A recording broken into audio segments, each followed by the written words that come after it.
Hello everyone.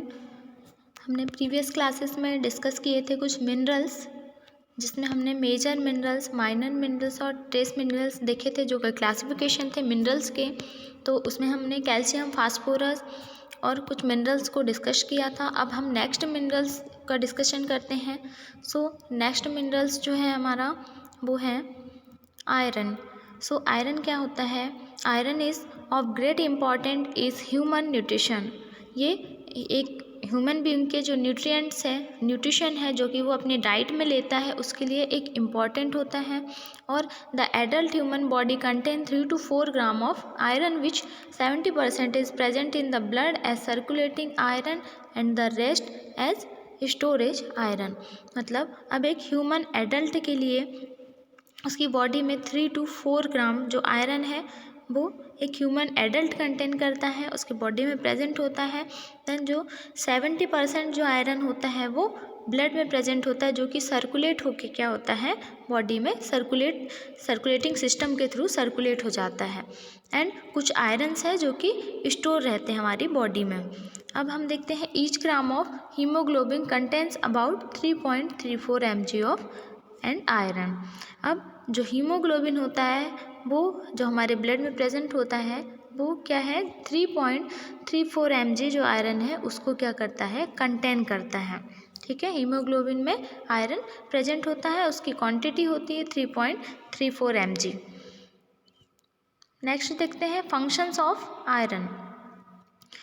तो function इसका है formation of haemoglobin, transport of oxygen, development of brain body, temperature, regulation of body temperature and muscle activity. अब ये क्या करता है, जो हीमोग्लोबिन होता है उसमें क्या करता है, उसके फॉर्मेशन में हेल्प करता है, और जो ऑक्सीजन होता है उसके ट्रांसपोर्ट में, मतलब उसको हमारी बॉडी में हर पार्ट तक पहुंचाने में क्या करता है, हेल्प करता है। और जो हमारा ब्रेन होता है, हमारी जो बॉडी का टेम्परेचर होता है उसको भी रेगुलेट करके रखता है, और जो हमारी मसल्स की एक्टिविटीज़ होती हैं उसको भी मेंटेन करता है। तो ये फंक्शन था आयरन का। नेक्स्ट देखते हैं सोर्सेस ऑफ आयरन। अब कौन कौन से सोर्सेस हैं जिसके थ्रू हमें आयरन्स मिल सकता है? सीरियल्स हैं, ग्रीन लीफी वेजिटेबल्स हैं, बनाना है, फ्रूट्स हैं, meat, fish and egg etcetera. अब जो सोर्सेज हैं उसमें मेनली जो ग्रीन लीफी वेजिटेबल्स है, जैसे कि हमारा जो स्पेनिच है, जो पालक हम लेते हैं अपनी डाइट में, उसमें एक अच्छी क्वांटिटी में हमें आयरन मिलता है। और बाकी जो बनाना है, कुछ फ्रूट्स हैं, कुछ सीरियल्स हैं, मीट, फिश, एग, इसमें आयरन्स प्रेजेंट होते हैं। देन डेली रिक्वायरमेंट क्या होती है इसकी? इन्फेंट के लिए अगर देखें तो 1 mg पर kg per day daily requirement होती है आयरन की इन्फेंट को। देन बॉयज़ की बात करें तो 20 to 25 mg इन्हें रिक्वायरमेंट होती है आयरन की। गर्ल्स में 30 to 35 mg रिक्वायरमेंट होती है आयरन की। दैन लैक्टेशन के ड्यूरेशन में 30 mg रिक्वायरमेंट होती है आयरन की। देन डेफिशिएंसी देखते हैं कि अगर हमारी बॉडी में आयरन की डेफिशिएंसी होती है तो डिसीज़ कौन सी कॉज होगी, क्या इफ़ेक्ट्स दिखाई देंगे। The world health organization considered iron deficiency the number of nutritional disorder in the world. As many as 80% of the world's population may be iron deficient, while 30% may have iron deficiency anemia. अब जो world health organisation है, WHO जो है, उन्होंने जो iron की deficiency को किस नाम से कंसिडर किया है? जो न्यूट्रिशनल डिसऑर्डर्स होते हैं वर्ल्ड में, जो न्यूट्रिशनल डिसऑर्डर्स हैं वो आयरन की डेफिशिएंसी से होते हैं, तो उसमें इसे कंसिडर किया गया है। अब जो 80% जो पर्सन्स हैं वर्ल्ड में, उनमें जो पॉपुलेशंस है उसमें से जो 30% जो पॉपुलेशंस है वो कि आयरन की डेफिशिएंसी से सफ़र करती है। मतलब आयरन डेफिशिएंसी जो एनीमिया है उससे 30% जो पर्सन्स है, पॉपुलेशंस है, वो सफ़र करती हैं। देन इसकी जो डेफिशिएंसी से जो डिसीजेस कॉज होगी वो है न्यूट्रिशनल एनीमिया, सेकंड जो है loss of working capacity, and third weakness. Nutritional anaemia हो जाएगा, आयरन की कमी से एनीमिया कॉज होता है, तो एनीमिया जो है पर्सन सफ़र करेगा आयरन की कमी से। देन जो वर्क करने की जो कैपेसिटी है वो भी लॉस हो जाएगी। देन वीकनेस होने लगेगी, पेशेंट जो है बहुत टायर्ड फील करेगा और फटीग हो जाएगा। नेक्स्ट देखते हैं, नेक्स्ट मिनरल्स है आयोडीन। अब आयोडीन क्या होता है? Iodine is an essential micro nutrients. आप सभी जानते हो कि जो न्यूट्रिएंट्स होते हैं उसमें मैक्रो न्यूट्रिएंट्स आते हैं और माइक्रो न्यूट्रिएंट्स आते हैं। तो मैक्रो न्यूट्रिएंट्स में हमारे प्रोटीन, कार्बोहाइड्रेट, फैट्स होते हैं एंड माइक्रो न्यूट्रिएंट्स में हम जो विटामिन्स होते हैं, मिनरल्स होते हैं, उसको कंसिडर करते हैं।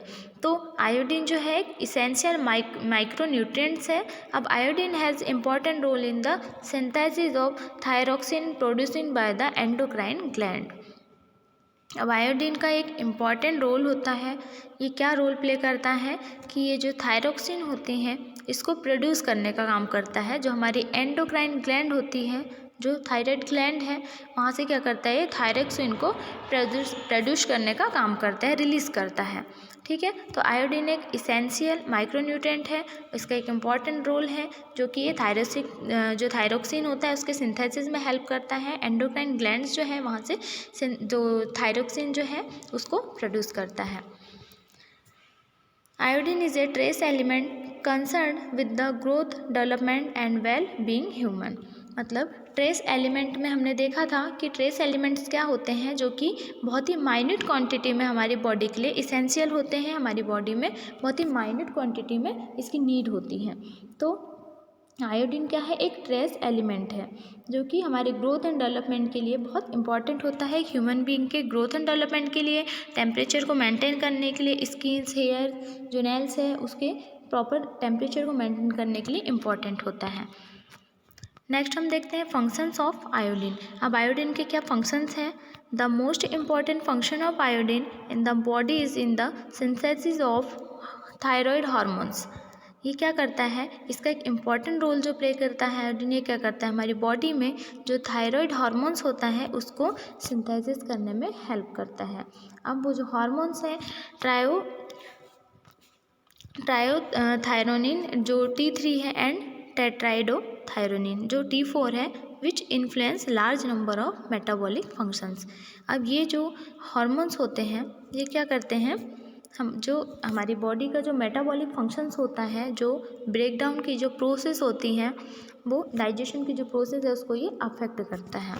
तो इसका एक फंक्शंस क्या है, इम्पॉर्टेंट फंक्शन कि ये क्या है, थायराइड हार्मोन्स को क्या करता है, रिलीज़ करता है, सिंथेसिस करता है। और जो T4 और T3 जो हार्मोन्स है उसको क्या करता है, ये इन्फ्लुएंस करने का काम करता है, जो कि ये मेटाबॉलिक फंक्शंस में हेल्प करते हैं।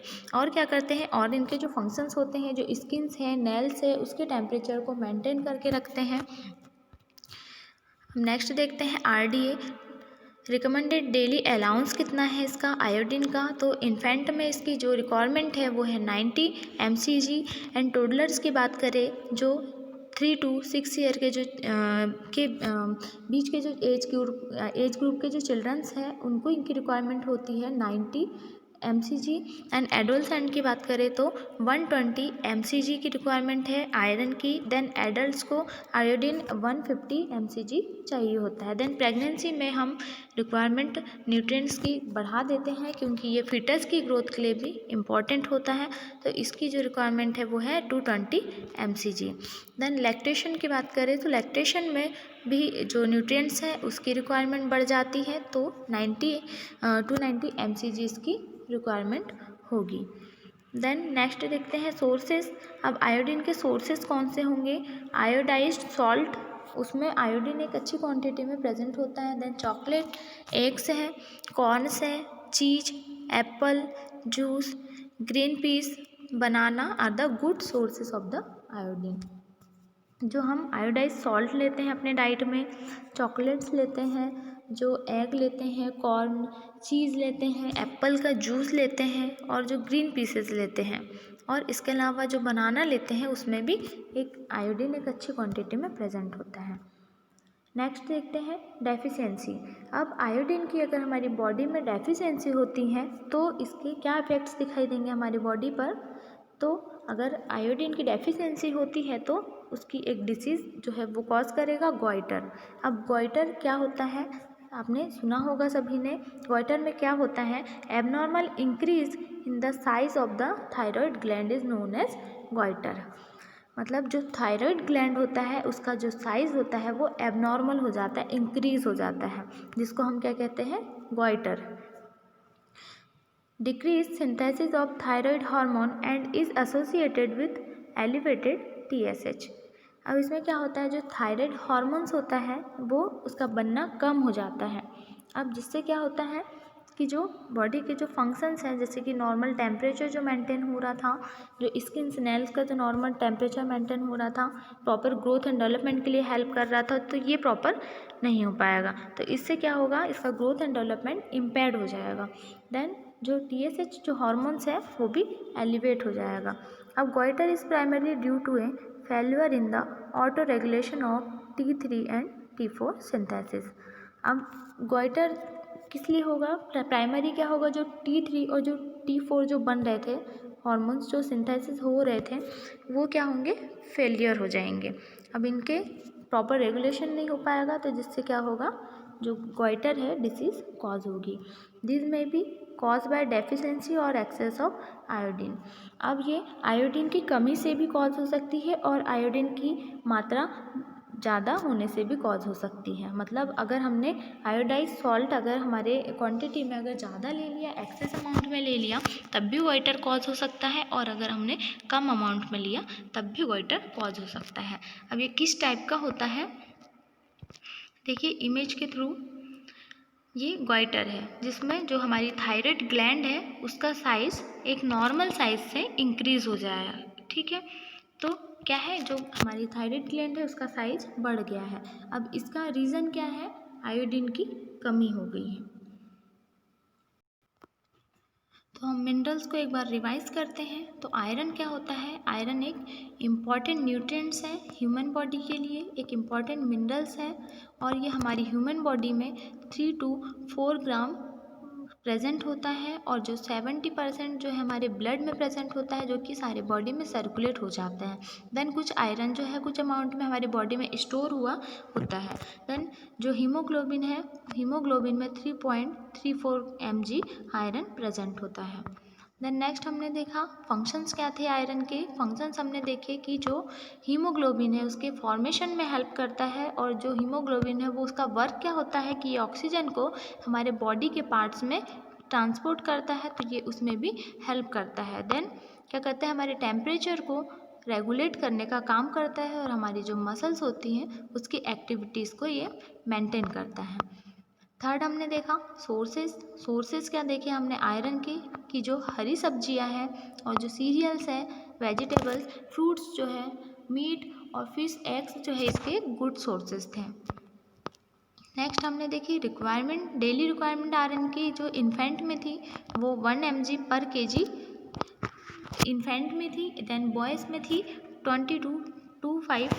25 mg डेली रिक्वायरमेंट थी आयरन की। देन गर्ल्स में 30 to 35 mg डेली रिक्वायरमेंट थी। देन लैक्टेशन के ड्यूरेशन में 30 mg आयरन की डेली रिक्वायरमेंट रखी गई है।